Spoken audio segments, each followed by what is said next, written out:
हाय guys, welcome और welcome back to another lecture. ठीक है, आई नो आप लोगों के कई सवाल होंगे कि दीदी आप जब भी करते हो कुछ स्टार्ट पूरा खत्म ही नहीं कर पाते हो। तो ये मेरी मजबूरी भी है क्योंकि मैं साथ में पढ़ाई भी कर रही हूँ, कंटेंट भी डाल रही हूँ, तो सारी चीजें मैनेज करना मेरे लिए थोड़ा सा टफ है। बट अब ये ज्यादा टफ नहीं रहेगा क्योंकि मैंने ना सब कुछ शेड्यूल करके रखा है और बहुत अच्छी चीजें आने वाली हैं, आप लोग देखेंगे वीडियो में। तो फर्स्ट ऑफ ऑल स्टार्ट करते हैं ग्रेविटेशन का लेक्चर नंबर फर्स्ट। ग्रेविटेशन का लेक्चर नंबर फर्स्ट होगा एमआर सर से। यस, एमआर सर से मैं कर रही हूँ ग्रेविटेशन का फर्स्ट लेक्चर। उसका मेन रीजन ये है कि सलीम सर ने अभी कराया नहीं है, तो मैंने सोचा क्यों ना मैं कर लेती हूँ, मेरे पास टाइम है, तो इस वजह से मैंने ना एमआर सर से कराया है। अगर आपको इस पे बहुत ज्यादा प्यार मिलेगा मेरा वीडियो पे, मतलब आप लोग इस कंटेंट को काफी ज्यादा प्यार देंगे, लाइक करेंगे, शेयर करेंगे, तो फिर मैं और भी लेक्चर्स लेके आऊंगी एमआर सर के। लाइक जो भी आगे का मैं पढ़ूंगी तो फिर एमआर सर से ही पढ़ूंगी।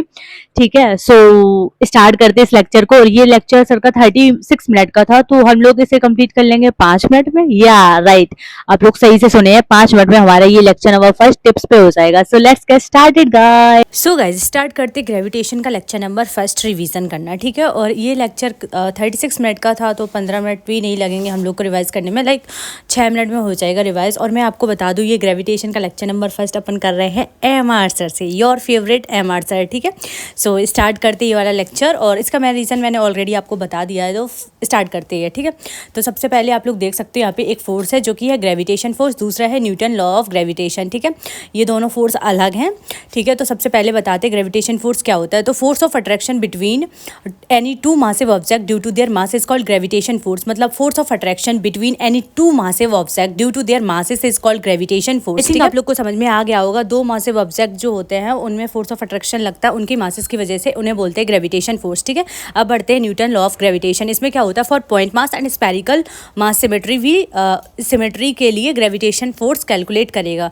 मतलब पॉइंट मास और स्पेरिकल मास जो है उसके सिमेट्री के लिए ग्रेविटेशन फोर्स कैलकुलेट करेगा। यहाँ पे देख सकते हो एक m1 है और दूसरा m2 है। ठीक है, तो यहाँ पे m1 की वजह से जो फोर्स लग रहा होगा वो लग रहा होगा F12, और इधर M2 की वजह से जो लग रहा होगा वो F21 है। ठीक है, यहाँ पे आप लोग देख सकते हो F12 जो है वो not equal to F21 vector में है, लेकिन अगर इन दोनों का मैग्नीट्यूड निकालेंगे तो वो हमें इक्वल ही मिलेगा। ठीक है, तो आई थिंक आपको ये बहुत अच्छे से समझ में आ गया होगा, F12 बराबर F21 जो है वो मैग्नीट्यूड में सेम हो जाएगा। ठीक है, अब बढ़ते हैं यहाँ पे जब देखेंगे आप कि जब फोर्स हम निकाल रहे होंगे, ये दोनों ना जो फोर्स होंगे वो डायरेक्टली प्रोपोर्शनल तो मास के होंगे, लेकिन इन्वर्सली प्रोपोर्शनल स्क्वायर डिस्टेंस के होंगे। ठीक है, आर स्क्वायर के। ठीक है, तो F12 equals to F21 equals to G M1 M2 upon r square, G M1 M2 upon r square. और जो यहाँ पे जी है वो है यूनिवर्सल ग्रेविटेशन कांस्टेंट, इसकी वैल्यू जो होती है वो 6.67 इंटू 10 की पावर -11 होती है। सो चलो इसे अच्छे से याद कर लेते हैं, जी इक्वल्स टू 6.67 इंटू 10 की पावर -11। ठीक है,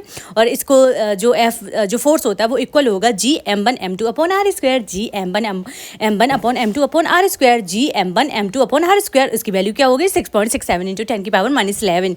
6.67 इंटू 10 की पावर -11 ये यूनिवर्सल कांस्टेंट होता है।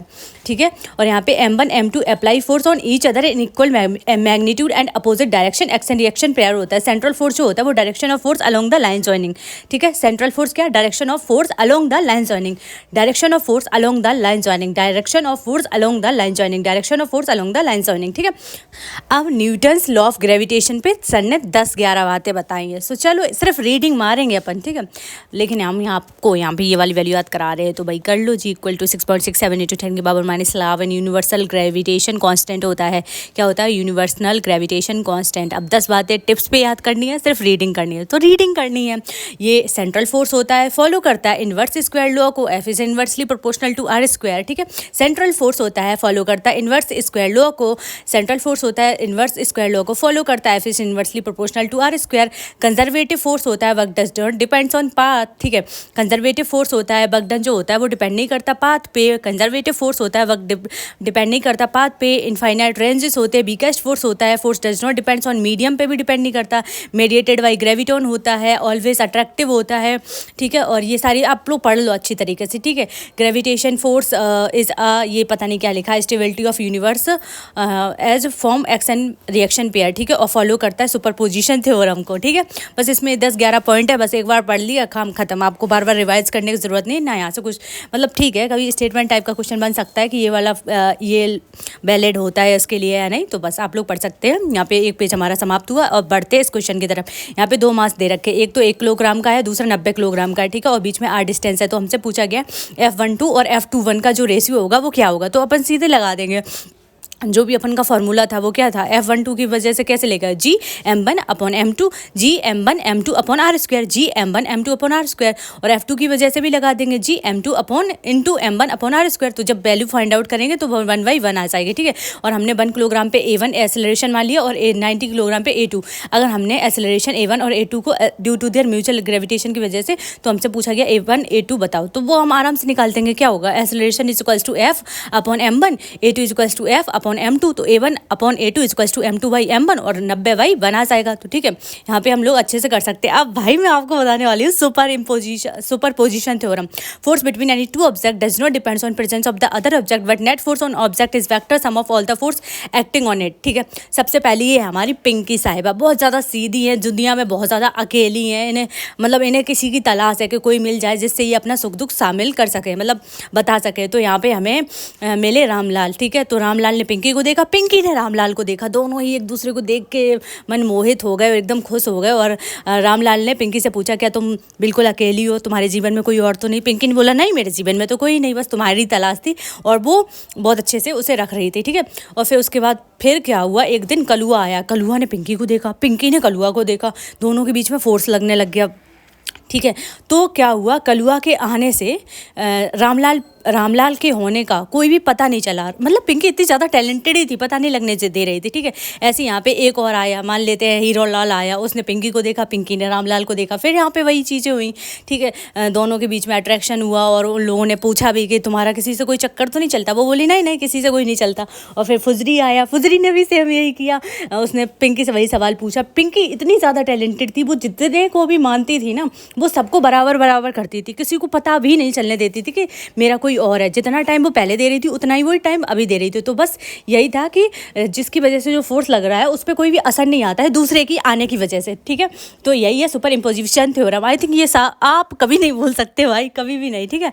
तो यहाँ पे जो नेट फोर्स होगा वो तो टोटल के बराबर आ जाएगा, ठीक है। अगर मान लेते हैं रामलाल और पिंकी के बीच में फोर्स देखेंगे तो वो जी M1 M2 upon R square लगेगा, और नेट फोर्स जो होगा F1 F2 F3 F4 ये सारा, ठीक है। और यहाँ पे देख सकते हो ये वाला क्वेश्चन हमसे सर ने पूछा था, तो बस आप इसे सॉल्व कर लेना। बस इसमें F नेट जो होगा वो 2F cos θ/2 आ जाएगा, वैल्यू पुट करेंगे आंसर आ जाएगा। ग्रेविटेशन हमारा खत्म हो गया लेक्चर फर्स्ट, और लेक्चर सेकंड आज अपन रिकॉर्ड कर लेंगे, ठीक है। उसको भी मैं जल्दी डाल दूंगी, कल सुबह 8 बजे डाल दूंगी। ग्रेविटेशन वही अपन MR सर से करेंगे, ठीक है। सो चलो, वीडियो अच्छी लगी तो please to like share and subscribe और कमेंट सेक्शन में कर देना यार, please please please. I love you so much guys, आप लोग यहाँ तक वीडियो देखे हैं तो, and thank you so much, आपने मेरी वीडियो को पसंद किया। Bye, subscribe for more.